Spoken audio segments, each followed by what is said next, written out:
Anong toothpaste na gamit niyo? With fluoride ba? With fluoride Colgate, anong nakalagay sa carton? Mayroon niyang babala na hindi pagamit sa mga bata. Dahil, pisunod siya pag nalunok. Mayroon yan. Basahin niyo sa karton, sa warning sa toothpaste.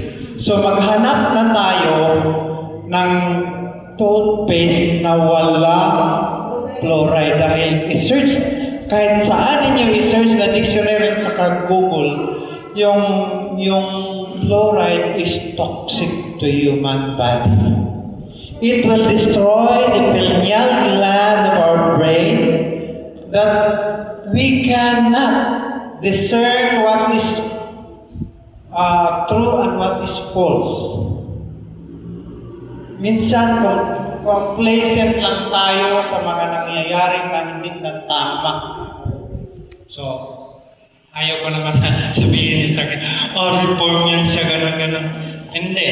Seventh Day Adventist talaga ako na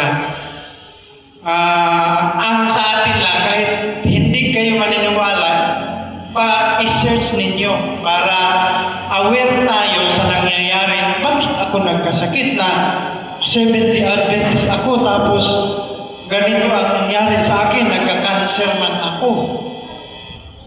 Dahil minsan too much tayo.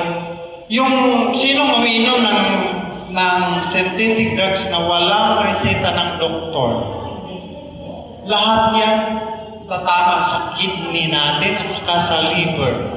Kaya may reseta sa doktor dahil yan mga yan ay may time frame na kailangan ihinto na.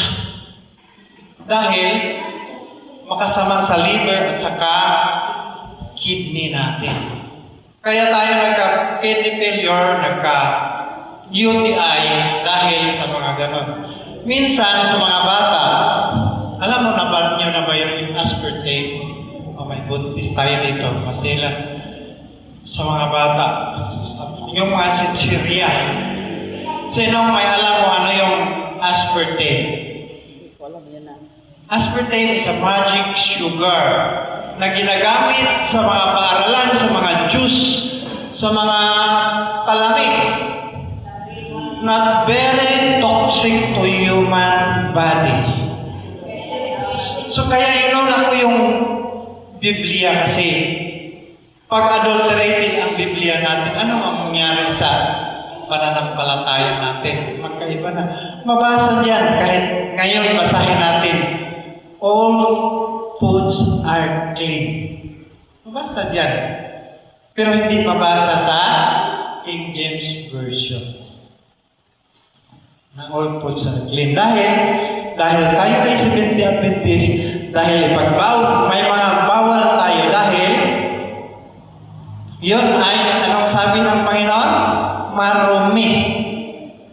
Diba? Marumi. Tapos, ito na. Pag hindi natin alam yung kinakain ng mga snacks sa mga bata, yung mga pancong juice, yung mga biscuits, pag may aspartame doon sa label, itapon nyo na. Dahil very toxic to human body. And it will cause urinary tract infection dahil ang katawan natin, pag na-toxic yan, ang unang tamaan ay ang kidney kasi siya ang magsala doon. Ang mangyari doon, magkadugo. Lalabas yung dugo sa all internal organs natin.